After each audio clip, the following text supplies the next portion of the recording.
Invest Africa, proudly brought to you by KPMG.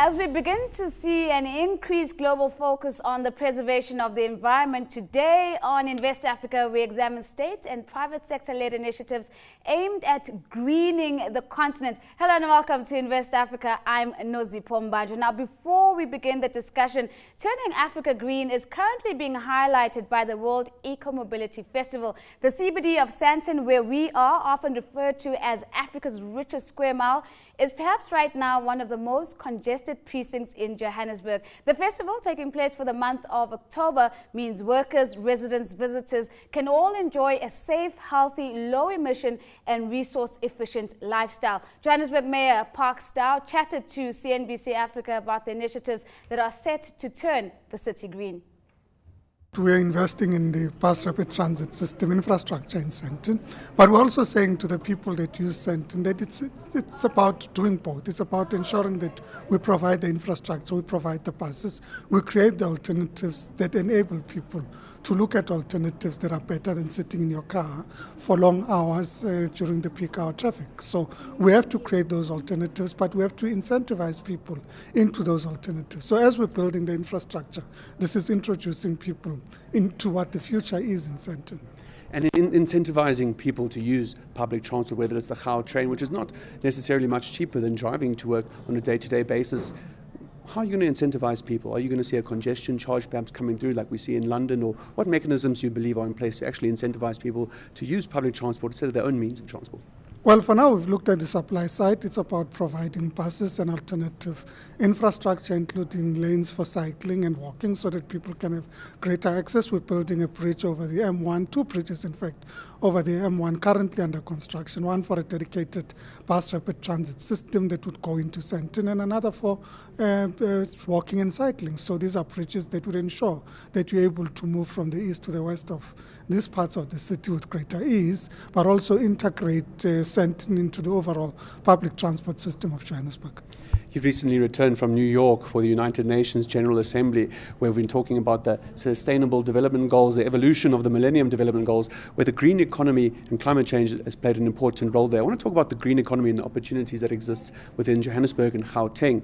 What are the opportunities there for corporates and investors looking to invest in this space? Well, firstly, to say that we should commend corporate South Africa for taking the lead in terms of converting their own buildings into energy-efficient buildings, and now the conversion is moving towards transportation, and that's what we're incubating through the initiatives that we're undertaking. We think that there are an array of opportunities that are available. We will be going out on tender, for example, to look for energy systems, including trying to find in-pipe turbines that use our bulk water pipes to generate electricity. We're looking at technologies about biogas. We're looking into the future of hydrofuel cell technologies, taking advantage of the platinum group of metals. And those are the areas that we're working on, not only as the city, but in partnership with our partners, the CSIR, the University of Johannesburg, and Wits University. So energy, of course, is a key aspect there, given the constraints that we're seeing in South Africa's economy. Incentives, once again, to bring these renewable independent power producers to South Africa. We've seen the REIPP program a major success, but what has Gauteng perhaps got to offer that can differentiate itself from the rest of the provinces? Well, as I said, we're emphasizing alternative technologies that would match the current pricing, because one of the important things for us is to introduce a technology that doesn't make it inaccessible for the people of Johannesburg. The cost needs to be better and or comparatively less than what we're currently paying, and that's why we're looking at in-pipe turbines, and we're looking at converting our food waste into energy, and those are projects that we're currently working on together with the Global Environment Facility and the United Nations Environment Programme. And finally, in getting corporates to reduce waste and getting the green economy on its feet and incentivizing that, how do you incentivize corporates, the heavy users of energy, whether it's mining industry, whatever the case may be, how do you get them to change their mindset and cut their costs and become more green? Our emphasis now is on partnerships. It's on building the appropriate partnerships to deal with the challenges. We've been working with the NPI on the green buildings initiatives, but we're also looking at waste management, recycling, and alternative technologies in other areas, but it's about building partnerships with the private sector. Well, joining us now are Mike Pio. He's the head of infrastructure, energy, and telecoms at Nedbank Corporate and Investment Banking. Jason McNeil, sales director of Interwaste. And in Nairobi, we're joined by Izal Da Silva. He's the director of Strathmore Energy Research Center. Gentlemen, thank you for making the time to join us. Let's start with those of us who are having to live through eco-mobility. How did you get here, Mike? Was it have you found the experience fairly doable and livable? Lozzie, I cannot tell a lie. I did drive in, but it was only because I was coming in from out of the city. But I think it's creating a great level of awareness. So there are two very important issues. The one is the mobility issue. Yeah. Sandton is going to become increasingly congested. That's an absolute fact of life if you look at the development that's going around in the central area. So we need to start looking at alternatives. We can't make the roads any bigger, and we now need to look at alternative forms. The second thing is obviously carbon emissions, the reduction in carbon emissions. And I think the awareness is the important fact. Whether it works perfectly or not is less important. I think you can improve on it all the time, but just getting it into people's minds is the right thing. And of course, carbon emissions being a bit of a dirty word right now with the VW scandal and all of that, but we'll get to that and much more. Jason, your experience of eco-mobility, has it affected or impacted on you in any way? Slightly. I had to make alternative arrangements to get into town this morning, so I parked on the outskirts of Sandton and I caught an Uber in. But just to reiterate what Mike's comments were, I think it's very good for awareness. And I think a lot of innovation is born out of necessity. So by taking an initiative like this, I think what we'll see is alternatives come into play and people make alternative arrangements. So I definitely think it is sustainable, and I think it's something that could continue well into the future. Well, Izal, lucky for you, you're omitted from having to experience eco-mobility with you being in Nairobi.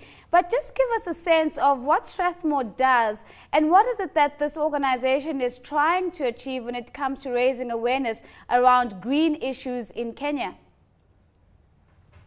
Okay, so I could start by saying that in terms of energy, Kenya is like a baby when compared with South Africa, because you people in South Africa, you have about 30 times more power than we here in Kenya, meaning that a South African will spend in one day the energy that it will take 30 days for an average Kenyan to spend. So, and this means a lot in terms of development, in terms of size of the economy, and even well-being of people in your country. So we are at the beginning of the curve, and my position in this energy sector is research, development, innovation.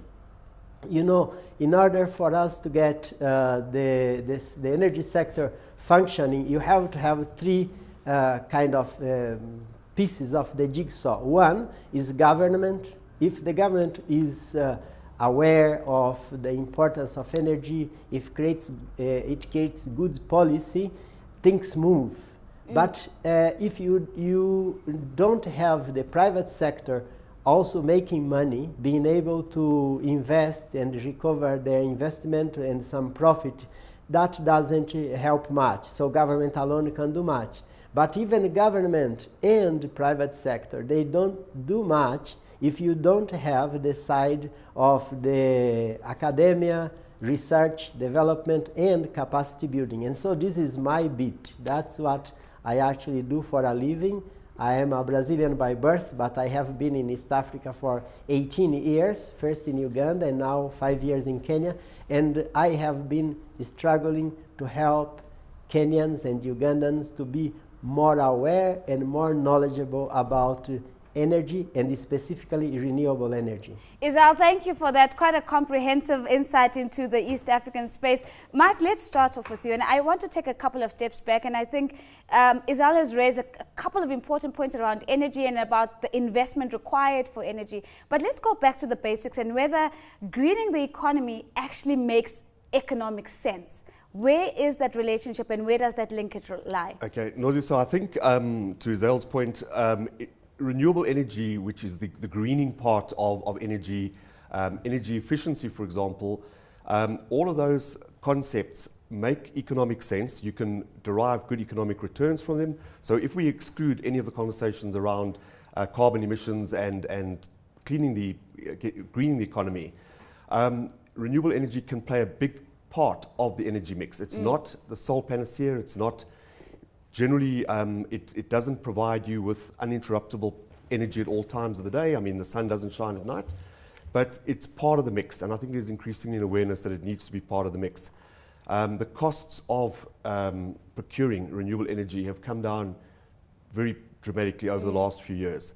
And also, smaller scale solutions can really help in rural areas in Africa. In Africa, we face some very unique problems around things like grid connections. We don't have as much connectivity as you might have in Europe. So small solar projects in rural areas make absolute sense. I think, Mike, again, a couple of really important issues touching on the infrastructure aspects of it and much, much more. I just want to get a comment from Jason. And Jason, the question for you is around who's responsible for leading this initiative? I mean, you're a big player in the waste space. And again, it's an important part of greening the economy and greening the continent. But who should take the lead? Is it the private sector? Is it government? Or should you be doing it together? And is it possible to do it together? I think it is possible to do it together, and I think we should be doing it together. If you look at some of the policy that government's introduced recently, it's created a framework or created an infrastructure required in order to spur on the development by the private sector. So the Independent Power Producers Program, for example, has allowed independent power producers to come up with initiatives that will generate power and supply it into the electricity grid. A few examples, for example, would be the landfill gas to energy projects in eThekwini, KZN, currently producing 7.5 megawatts worth of power. And the reason that's sustainable is you've got a residual store of energy in terms of the landfill, which is generated through the decomposition of waste, which in turn generates methane, which can be converted into electricity. Had that framework not been in place, we wouldn't have seen that investment being made. So it's definitely a joint effort. And government's very, very interactive when it comes to projects like this. And we've got a number of public-private participation projects on the go as well, which will create further energy capacity. Well, a couple of issues being touched on in this very short and brief first half. It's around issues of policy and how policy then attracts investment and finding fertile ground so that those investments can yield good returns. Let's take a short break. When we come back, we're going to be going a little bit deeper in some of the issues that the panelists have put on the table. I'll see you in 2 minutes.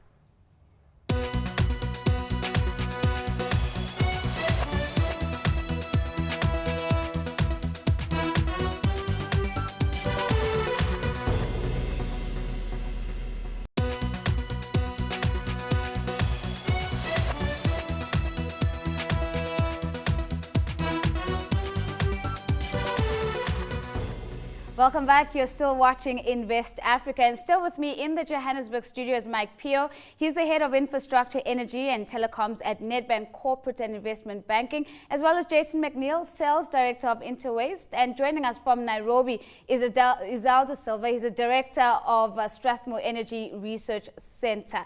Izal, thank you again, and Jason and Mike for coming back and just touching on these issues again. When we went to break, I think we scratched the surface. I want to take a couple of steps back. Mike, I want to come back to the issue of the energy mix and whether you think the ingredients that we've put into this integrated plan make sense in relation to each other, and whether that we have omitted makes sense to be omitted for the energy mix.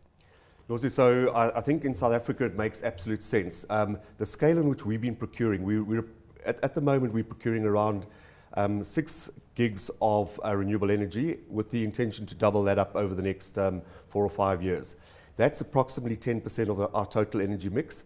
And what has happened is that the price, the competitiveness in the process has driven the tariff down to such a good economic level that it makes absolute economic sense. So it makes economic sense for the consumer, but just picking up on that, Jason, would you say it still makes sense for the investor? Because you always have these issues of what investors are wanting out as returns, and then of course you've got the tariff issues that have to speak to a developmental mandate. Are those two voices finding each other? They are finding each other, and I think what you've seen happen over the past 4 or 5 years is as electricity price or electricity tariffs have increased, so have the implementation of various alternatives. So you've got the cost of conventional power driving innovation when it comes to the implementation of alternative power.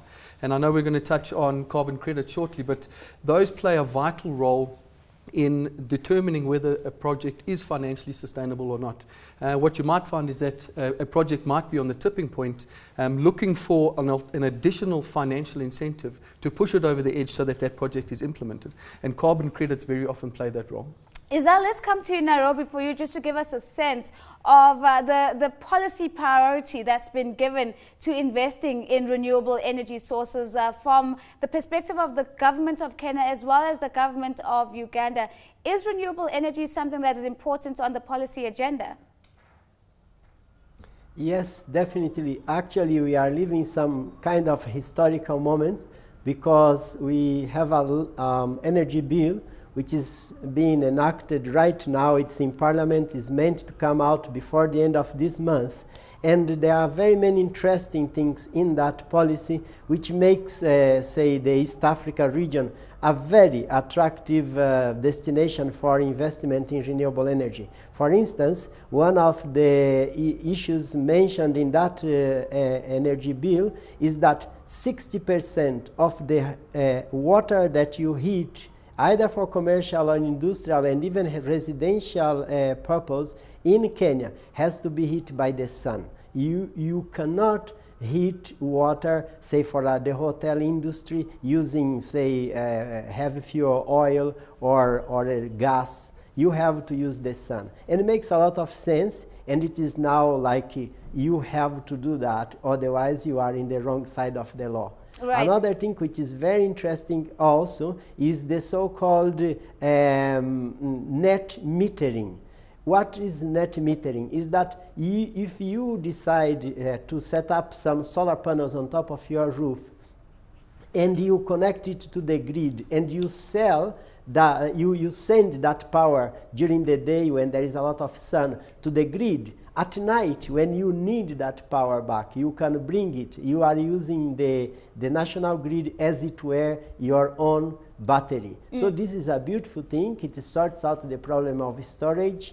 And of course, the utility will charge a little. You will put 10 units and you can take 7 only. But it is a fantastic idea, and I think is going to make this region a very attractive destination for solar and wind because of these interesting policies. Izal, thank you for that. Jason, I want to pick up on the carbon credits issue because I think what Izal is also raising is issues of innovation around energy and renewable energy in particular. And I would think that the whole idea of carbon credits is also trying to be innovative and to create the right incentives for compliance and enforcement. Has the idea taken off in the South African context, and is it working if it has? A few projects have actually taken off in South Africa that are dependent on the carbon credits. The projects I mentioned earlier on in KZN are heavily dependent on gaining the carbon credits, and especially the revenues from those carbon credits. And what they do is they offset it against the capital invested. And if you look at those projects at the moment, they've got an internal rate of return of about 24%. So the carbon credits definitely assist in the investment decision in taking it forward.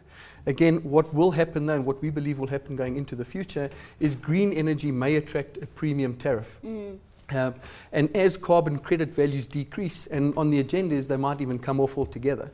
And as electricity prices increase, they might offset what's been lost in terms of the value of carbon credits, which would continue to spur investment into that sector. So carbon credits, of course, a quick comment from you on that, Mike, because I do want to ask you about carbon emissions broadly. But your sense of carbon credits and what Jason says he sees into the future, almost a premium on green energy is what we should expect. So I think over the last sort of 5 years, there's really been a significant decline in the ability to utilize carbon credits. The market has evaporated quite largely as a consequence of world powers not being able to agree ways forwards, how to deal with this. So at the end of this year, we have COP21 in Paris. That is the the climate change conference. Hopefully something good comes out of it, because I think the awareness in places like the United States and in China, that awareness is going to drive where the carbon credits come back into being. The Nedbank Group was one of the first green buildings in South Africa, and we were one of the first companies to go completely carbon neutral, and mostly through the use of carbon credits. So a very good, lots of potential, but a lot of innovation needed to get it back in, to incentivize people to be able to participate in carbon credits. And just a broad insight, Mike, around carbon emissions. I mean, I think the VW scandal has been the headlines for quite the wrong reasons for quite a number of weeks. But one walks away with the sense that the private sector is always looking for ways to cheat the system, and that it's not always about compliance and doing things the right way. What do you take away from this experience? So I think the legislation, people will, I'm not sure how folks can get themselves into that type of a situation, but on things like carbon credits, it's very difficult to cheat the system. It's a very auditable sort of process as to where you've started and where you've ended up in terms of emissions, etc. So I don't think it gets abused as much as we believe it gets abused. I'm going to come back to Jason in a second just to talk about compliance enforcement around the waste industry and especially around the manufacturing players in South Africa. But before we do that, let's go back to Zal in Nairobi. Zal, Mike makes mention of COP21, which is expected to take place in Paris. South Africa hosts, I think it was COP17. And so at a very high level, you have these platforms of dialogue and a lot of spotlight on the policy issues that should be supporting the agenda to green the continent. Your insights, are these working? Is this just a talk shop, or are there tangible results coming out of it? Okay, what I have to tell you is that with renewable energy, we have reached the so-called grid parity. And this concept is very interesting. It means that you yourself could eventually begin producing electricity for your household, and you would pay less than the amount that the utility is charging you for that same kilowatt hour. So this is eventually what makes sense. You know, we have a problem in East Africa, at least because we have seen very few solar systems and solar production farms.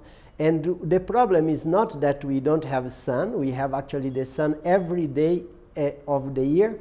But the problem we have is lack of capital. For instance, I am not very conversant with the South Africa reality, but here in Kenya, if you go to the bank to ask for a mortgage to get a loan to install a home system, a solar home system, or some wind turbine, you will be making the wrong decision, because your internal rate of return in that renewable energy will not be able to cater for the interest rate that the bank will charge you. So my university is called Strathmore University, is proudly the first zero carbon footprint university in the whole of sub-Saharan Africa. I'm not aware that of anyone in South Africa, for instance, any university in South Africa, which is zero carbon footprint like the one we have. We have 0.6 megawatt of installed capacity in our roofs, and we use it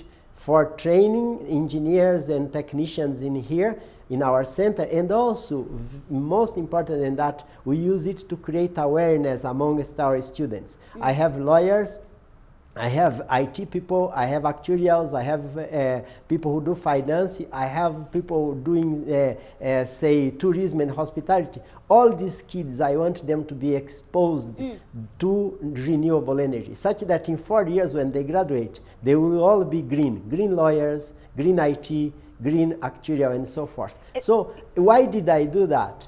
Because I got money in a cheaper manner. The government of France gave me a loan at 4% per year in dollar, and gave me 10 years to pay back that loan. I'm making sense. The money I'm saving from my electricity bill is servicing my loan, and in 5 years' time I will be done with payments, and I'll have 25 years of free energy. Izal, so this is what makes it. Izal, I look forward to seeing green lawyers. I think that's certainly one concept I haven't heard of in a while. But before we get to a wrap, I quickly want to come back to you, Jason, because I think we haven't spent any time on the waste industry, and one would really want to get a deeper understanding around the level of compliance to waste management when it comes to private sector players. How would you describe that right now? I think at the moment compliance really is being led by blue chip corporates. If you look at South Africa's legislation, that legislative environment, we have a very progressive system when it comes to waste management. In terms of enforcing that compliance, resources become an issue, but that batton's definitely been picked up by corporate South Africa, who are looking at implementing systems not only to reduce their environmental footprint, but they're looking at the long-term benefits within their business as well. So by implementing these systems in order to meet the new compliance regulations, what we're finding is that a lot of our customers are reducing not only the cost of managing their waste, but they're also reducing raw material inputs, as well as reducing their environmental footprint. So compliance is a very, very key issue, definitely being led by corporate South Africa. Being led by corporate South Africa, that is compliance around the waste management sector. Unfortunately, that's all we have time for. We've barely touched the surface of many of these important issues. I think this calls for a second round for us to really look at this very broad agenda of greening the continent. A very big thank you to Mike Pio. He's the Head of Infrastructure, Energy and Telecoms at Nedbank Corporate and Investment Banking. Jason McNeil, Sales Director of Interwaste. And in Nairobi, we're joined by Izal De Silva, Director at Strathmore Energy Research Center in Nairobi. And he has a dream, of course, of also in the next 4 to 5 years producing green lawyers. I'm going to be looking out for that. And for you at home, if you'd like to take part in this conversation, you can certainly do that. That's just by dropping us a tweet. Use the hashtag #InvestAfrica. Follow us at CNBC Africa and myself at The Real Nosy. From myself and the Invest Africa team, it's goodbye.